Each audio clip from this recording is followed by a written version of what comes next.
Hey guys, today I am so happy to share with you a book that I have recently finished and is totally perfect for summer, and it is Since You've Been Gone by Morgan Matson. This book is about two best friends, Emily and Sloane.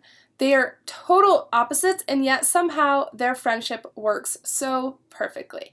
Sloane is outgoing, she is loud, she is in charge, loves attention, and really seems to know who she is. And on the flip side, Emily does not. She's much more reserved, tends to just follow whatever Sloane does, and just kind of seems lost as a person. She's very dependent on Sloane.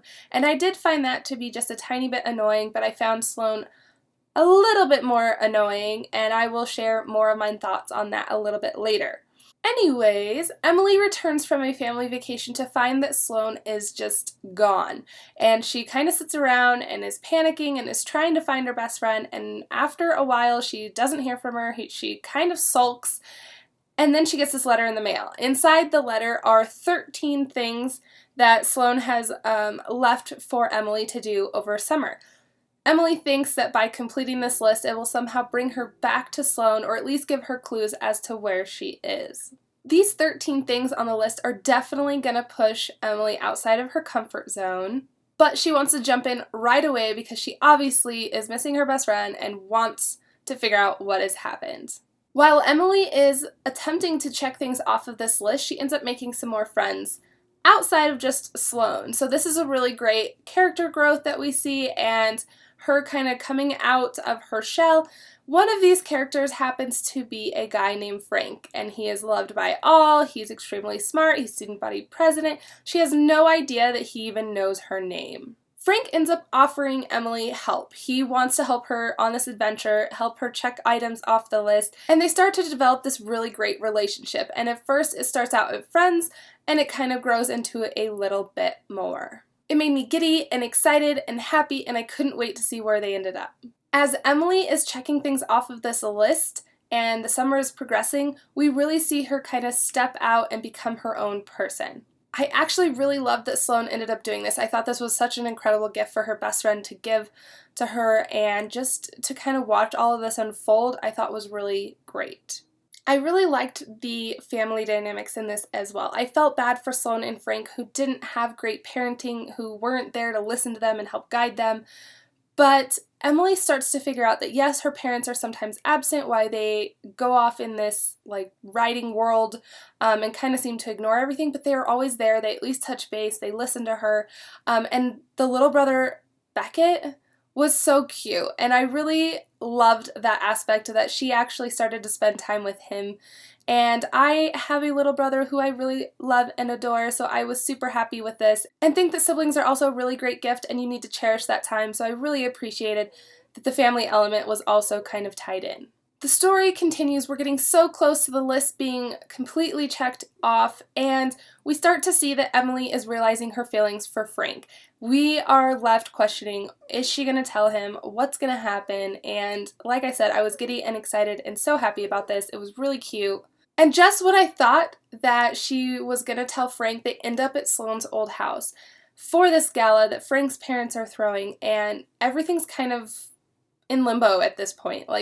We don't know where Sloane is. It kind of brings up those fresh wounds, and then we don't know what's happening with Frank, and everything is just kind of a mess at this point in the book, and we just, like I said, we have no idea what's going to happen from this point forward. I was actually a little disappointed that Sloane wasn't there. I thought that would have been such a cool surprise that she had gone this whole summer. Yes, not all the items were checked off, but it would have been fun to have Sloane kind of jump in for a few as well. But it would have been so funny to have her kind of this surprise party at this gala and just waiting. So anyway, I was a little disappointed by that, but Frank ends up surprising me. He's a character who constantly threw some curveballs and left me amazed, as he turned out to be not who everyone thought, I guess. It was at this point in time that my favorite line crossed the pages and totally made my heart flutter, and I too had a small crush on Frank at this point in time. And it said, "And it was a kiss that felt like it could stop time." Holy cow, that's a good kiss. Eventually we got answers to just about everything. Everything started to fall into place. The only thing I was left questioning and really wish we would have gotten some closure on was Dawn and Collins. I felt like that was a friendship that could have been mended and really wish things would have been resolved on that front, but I was really happy with the way things were ended. They were left on one last adventure, and like I said, everything kind of came full circle, and it left us on a happy note. What I really liked about this book was Emily's character. I know she's shy, and she wasn't as outgoing, and I can totally relate to that. I'm not super shy. I am a little bit more on the outgoing side, but I love the fact that I tend to play things a little bit on the safe side too, so it's really great to try to push yourselves out of your comfort zone, and I really loved that aspect of this story of just really kind of pushing you out of your normal area and doing things that you wouldn't normally do, especially during the summer. I think this was such a great idea. Like I said, it was a great gift from Sloan to give to Emily. I thought it was just so much fun and a really, really great summer read. I also really liked Frank and Collins. I thought they were such a fun guy-friend relationship, and the banter that happened between the two was so realistic, and I really truly think that they're a good example of what friends should be. What I also really appreciate in here was the fact that Matson made Emily and Frank friends first, and then things slowly developed into a relationship. I think that is how it should be and how things really do happen. You can always get swept up in a whirlwind of some crazy romance, but something that's really going to truly last and is really great, I feel like, forms from this great friendship, and they kind of struggled through all of that, and I think that they're going to be stronger for it, and I definitely appreciated it. It was such a great touch.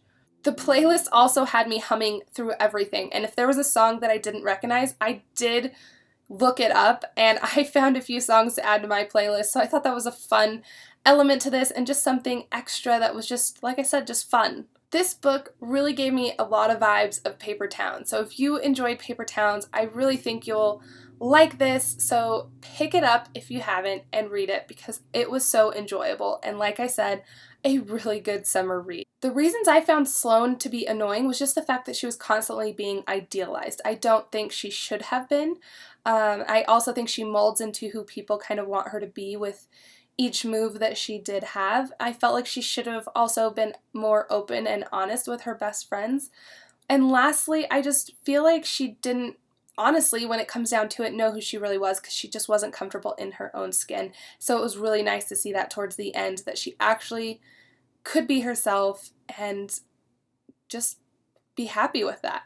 Alright guys, so those are my thoughts and opinions on Since You've Been Gone by Morgan Matson. I highly recommend it. I gave it 4 out of 5 stars. Such a fun, light, easy summer read. And like I said, if you enjoyed Paper Towns, this is right up your alley, so pick up a copy, read it, let me know what you think, and I will see you guys next time. Bye! Frank ends up telling this